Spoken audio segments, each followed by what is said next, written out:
Bonjour à toutes et à tous, bienvenue pour cette première partie de la leçon 1 du carnet du disciple de l'Église évangélique La Brèche.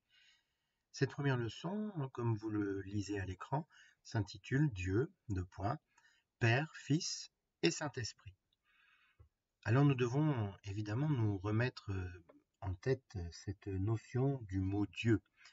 Bien souvent nous l'utilisons avec beaucoup de facilité, et en oubliant, je dirais, l'essence même de ce mot, ce qu'il veut dire.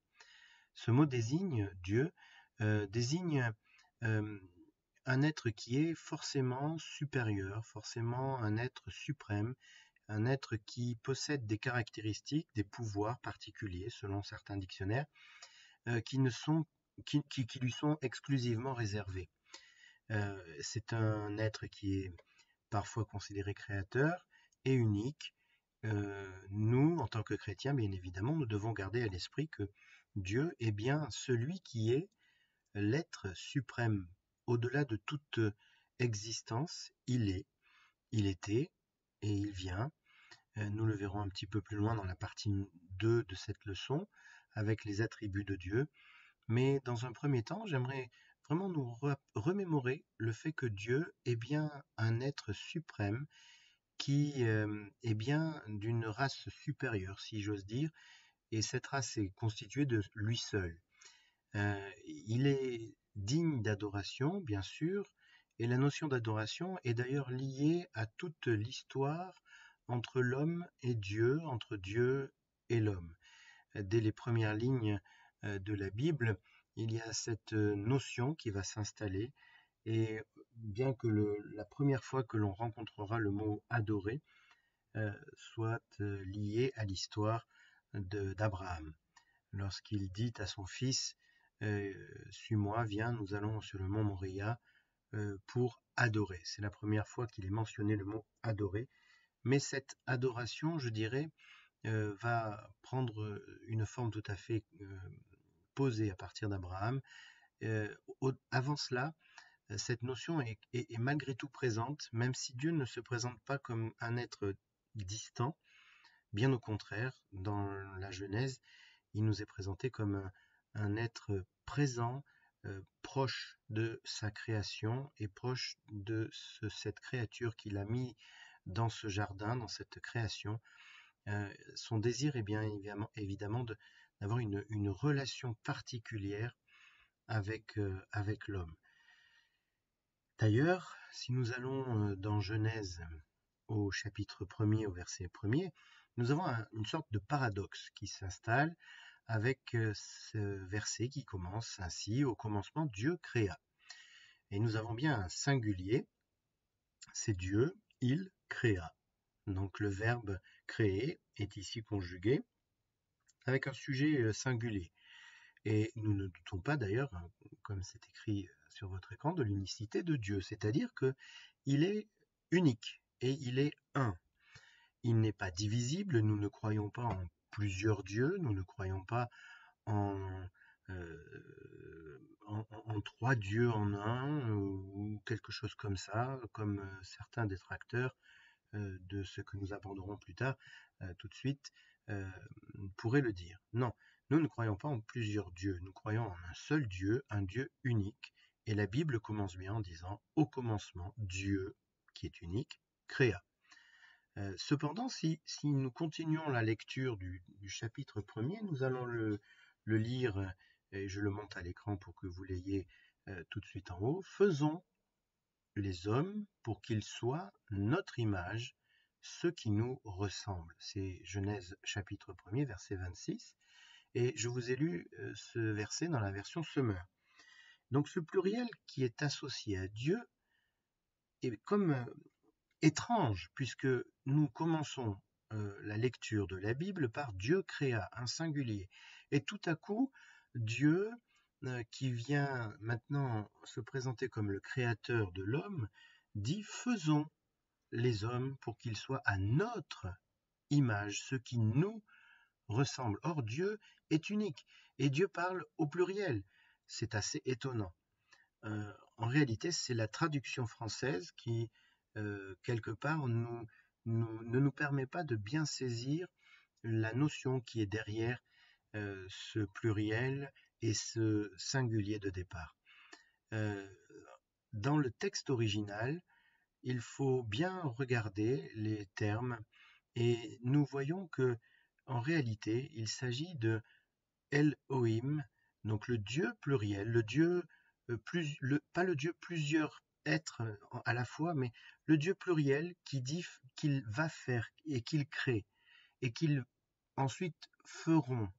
C'est un Dieu qui est singulier, il est unique, mais en même temps, il y a cette pluralité en lui. Non pas qu'il y ait plusieurs êtres, je le répète, mais il y a un Dieu qui va eh bien, être manifesté aux hommes en trois entités, en trois parties. Pour bien le saisir, et je pense que la leçon 2 vous aidera aussi à bien le cerner, ce mystère, si j'ose dire. La leçon 2 parle de la composition de l'homme qui est lui-même composé du corps, de l'âme et de l'esprit. Chaque partie de ce corps, chaque partie du moins de cet être qui est l'homme, est liée à l'autre.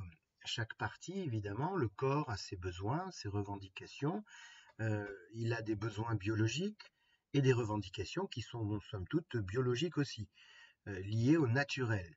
Si vous ne mangez pas, votre corps va vous rappeler à l'ordre et va vous faire comprendre par différentes façons. L'estomac va gronder, nous aurons une sensation de fatigue ou de baisse de forme, et tout cela pour nous faire comprendre que eh bien, le corps a ses besoins. Et même si nous avons décidé de jeûner, le corps, lui, va s'exprimer.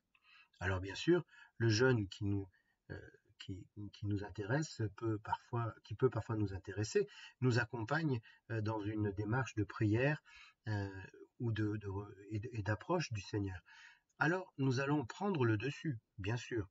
Et si nous prenons le dessus, n'est-ce pas que notre corps doit se contraindre à ne pas manger parce que nous l'avons décidé. Mais qui a décidé?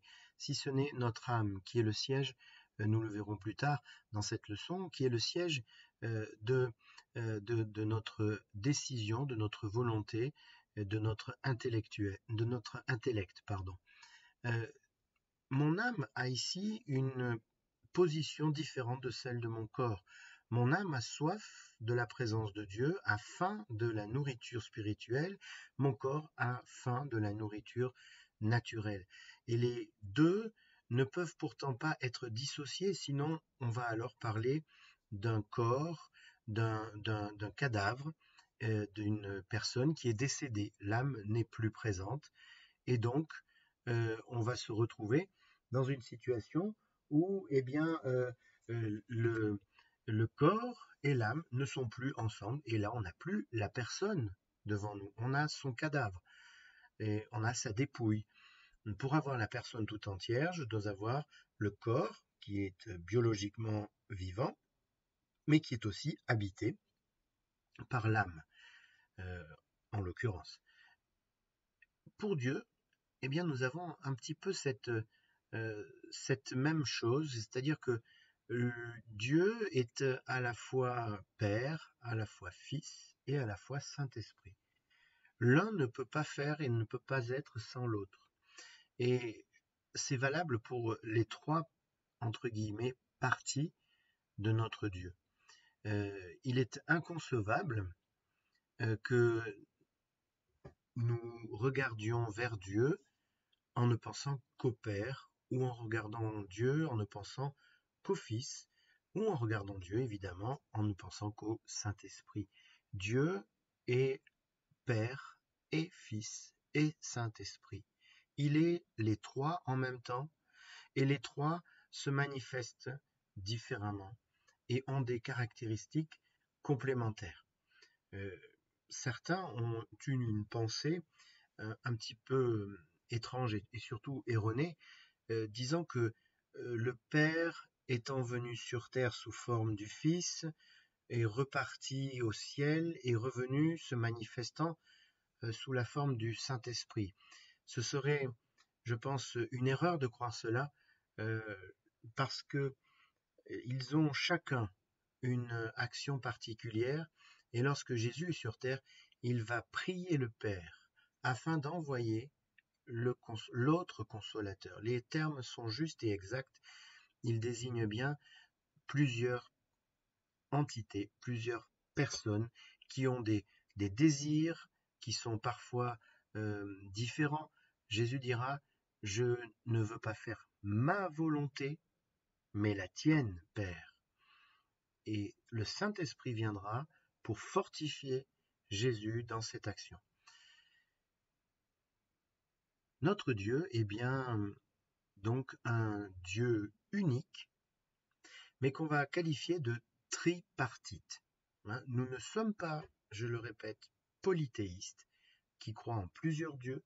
Nous ne croyons qu'en un seul Dieu, un Dieu unique, mais qui est tripartite, trois parties.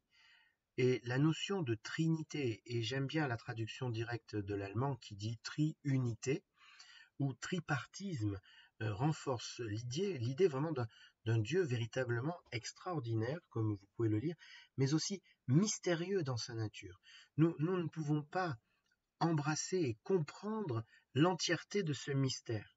Nous devons d'abord l'accueillir et ensuite le laisser grandir en nous, l'accepter et accepter surtout que nous ne pouvons pas comprendre. Nous pouvons garder cette comparaison en tête que je vous ai donnée tout à l'heure de l'homme, parce que nous sommes faits à son image et à sa ressemblance. C'est ce que nous lirons et nous étudierons dans la leçon 2. Cependant, nous ne pouvons pas réellement le comprendre.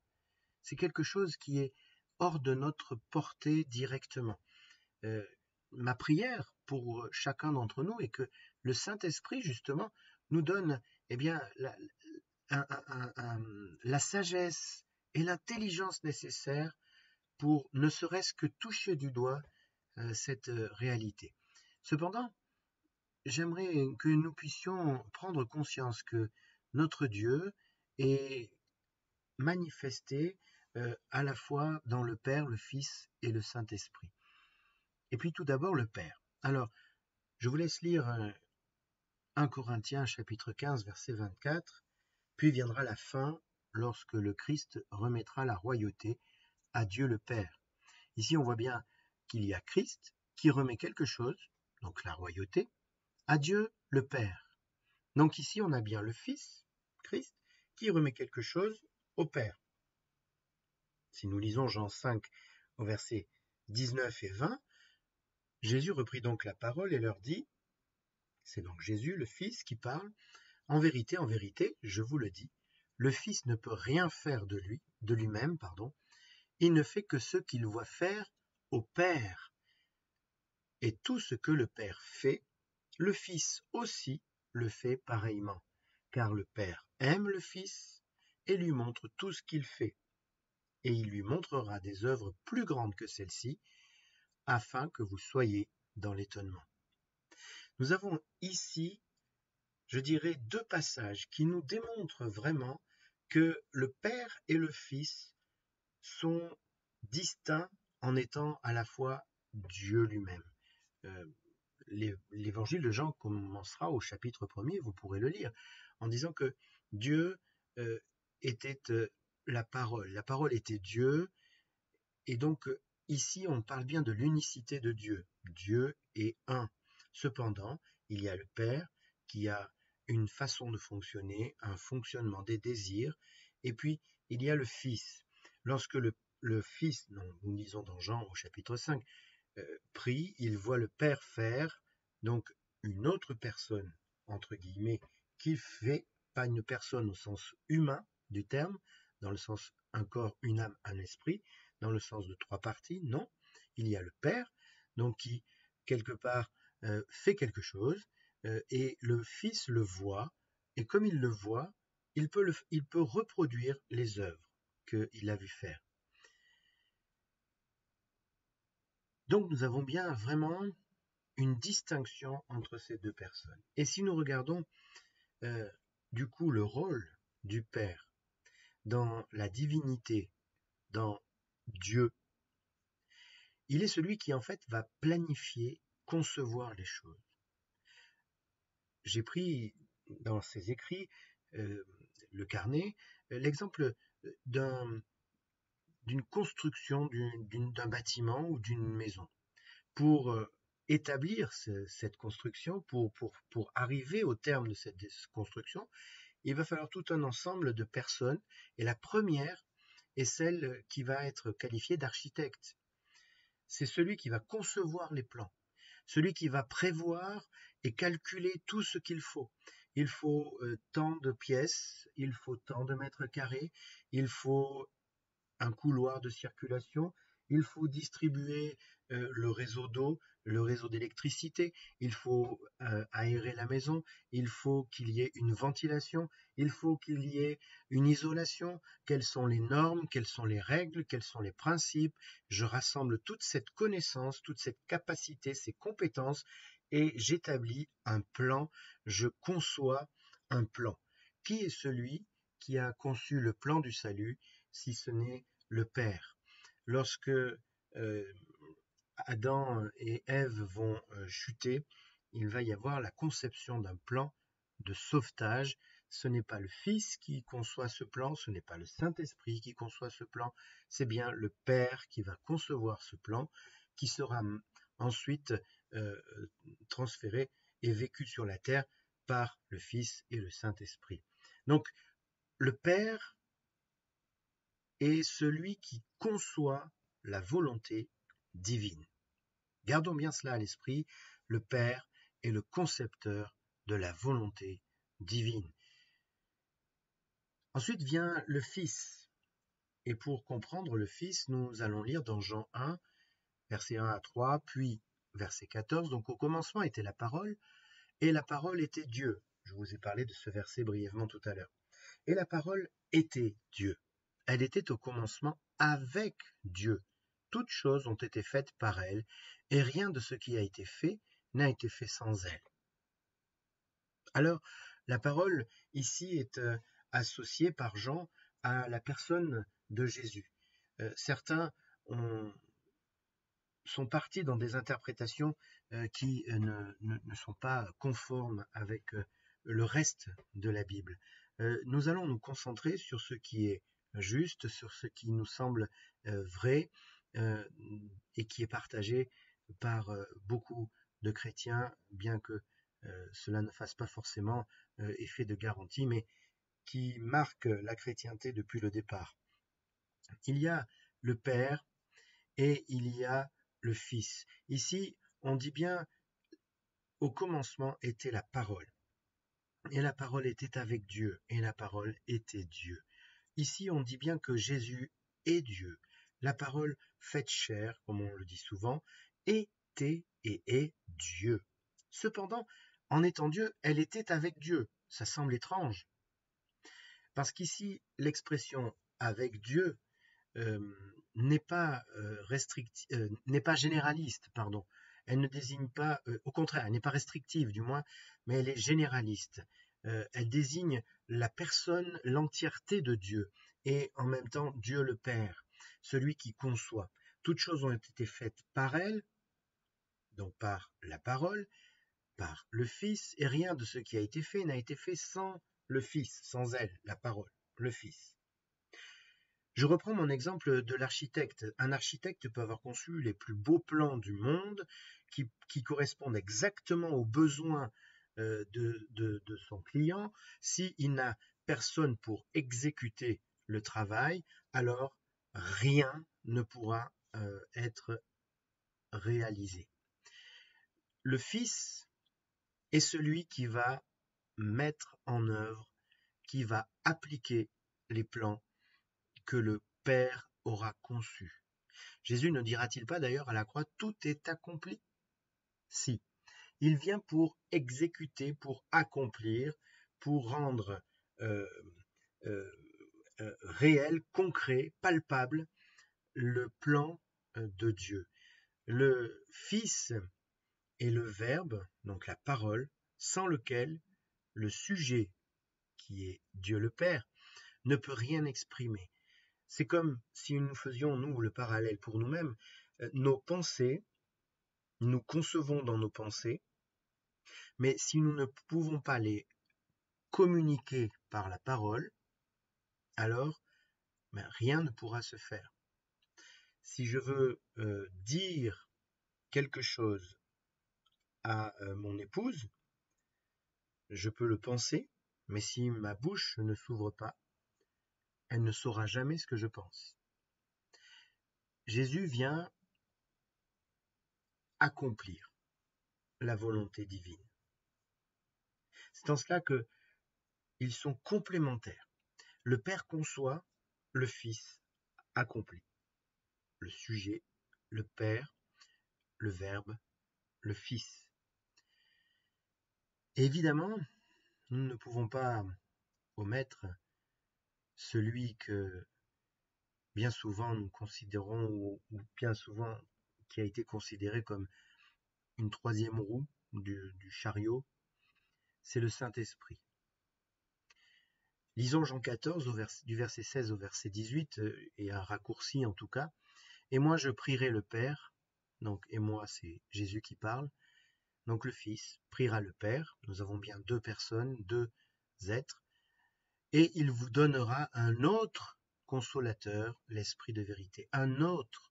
Ce passage nous démontre parfaitement cette pluralité qui existe dans notre Dieu qui est unique. Le Fils va prier le Père pour qui doit envoyer un troisième acteur, à savoir le Saint-Esprit. Nous ne pouvons pas omettre ce troisième acteur, cette troisième part de notre Dieu. Si nous prenons Dieu Père, Dieu Fils, et que nous omettons Dieu Saint-Esprit, alors nous oublions une partie, nous occultons une partie de notre Dieu. C'est pourquoi c'est cette première leçon qui est la base, je dirais, de notre carnet et de nos études. Nous devons bien comprendre que notre Dieu est à la fois Père, qu'il est à la fois Fils et qu'il est à la fois Saint-Esprit. Celui qui est le Saint-Esprit, eh bien, quel est son rôle? Son rôle, nous le trouvons dans Genèse 1 au verset 2 et 3. Il est écrit que l'Esprit se planait au-dessus des eaux. Il se mouvait, selon la version, au-dessus des eaux. Au-dessus, et il faut reprendre la version originale qui nous parle de tohu bohu, c'est-à-dire tout était informe et vide. Et quand Dieu, le Père, va manifester par la parole son plan, c'est-à-dire la création de la lumière, alors il se passe quelque chose, c'est le Saint-Esprit qui vient manifester cette lumière. Sans le Saint-Esprit qui planait et qui se mouvait à la surface et au-dessus des eaux, rien n'aurait pu être manifesté. C'est comme un film, pour changer d'image, un film, il a besoin d'un scénariste qui écrit le scénario, il a besoin d'un réalisateur et il a besoin des acteurs. Donc les acteurs sont là pour mettre en œuvre le scénario sous la conduite du réalisateur qui prend et qui fait sien le scénario et qui va maintenant le mettre en œuvre avec les acteurs. Eh bien, c'est la même chose ici. Le Saint-Esprit prend le plan du Père à travers le Fils qui le manifeste et il vient maintenant, qui l'accomplit, pardon, et il va maintenant le manifester. Le Saint-Esprit manifeste le plan de Dieu. C'est ainsi que le Saint-Esprit manifeste la volonté divine. Nous avons ce plan de rédemption, pour reprendre aussi cet exemple, le plan de rédemption du Père s'est manifesté en Christ, c'est accompli en Christ et par Christ, mais si ça avait été seulement un événement à la croix il y a pratiquement 2000 ans, bien aimés, nous n'aurions rien comme bénéfice aujourd'hui de cet acte. Il fallait que le Saint-Esprit, et il faut que le Saint-Esprit vienne manifester cette réalité, cette vérité en chacun de nous, et chaque personne qui donne sa vie à Jésus, eh bien c'est le Saint-Esprit qui vient manifester le plan de rédemption de Dieu, le Père, accompli, j'en veux pour manifester, accompli en Jésus-Christ et manifesté par le Saint-Esprit. Et c'est ainsi que le plan de Dieu ne peut pas se concevoir et ne peut pas se vivre sans le Père qui conçoit, sans le Fils qui accomplit et sans le Saint-Esprit qui manifeste. Et cela est vrai pour toute la relation avec Dieu, tout le fonctionnement de Dieu. Il est basé sur ce principe, Père, Fils et Saint-Esprit. La prochaine partie de leçon, nous commencerons, comme vous pouvez le voir en bas de votre écran, par le nom de Dieu, qui a fait beaucoup couler d'encre évidemment, le nom de Dieu, et nous verrons aussi les attributs de Dieu. Je vous souhaite de bien réfléchir, de bien méditer, de prendre le temps de relire, de réécouter cette vidéo et de nous retrouver prochainement pour un temps de partage. Que Dieu vous bénisse abondamment, Père, Fils et Saint-Esprit. Amen.